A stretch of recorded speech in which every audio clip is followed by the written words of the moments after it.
రాజాసాబ్ అయిపోయిన తర్వాత ప్రభాస్ ఓ మాట చెప్పారు. ఇకపై ఒకసారి ఒక సినిమా మాత్రమే ఒకేసారి 3-4 సినిమాలు చేస్తుంటే కన్ఫ్యూజ్ అవుతుంది అని. కానీ ఆయన చెప్పినంత ఈజీగా సిచ్యువేషన్స్ ఉండవు కదా. అందుకే కష్టమే అయినా ఇప్పుడు కూడా 3 సినిమాలు ఒకేసారి చేస్తున్నారు రెబల్ స్టార్. ఒకేసారి 3 సినిమాలు చేస్తున్నప్పుడు వద్దన్న ప్రభాస్ మళ్ళీ సేమ్ కన్ఫ్యూజన్ స్టేట్ లోకి వెళ్లిపోతున్నట్లే కనిపిస్తుంది.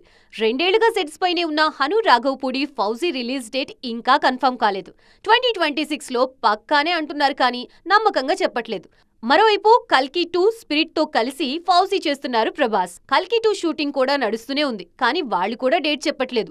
నాగ్ అశ్విన్ని అడిగితే అందరి డేట్స్ కుదరాలి, షూట్ అయిపోవాలి, అప్పుడు చేస్తాం, కంగారు లేదు అంటున్నారు.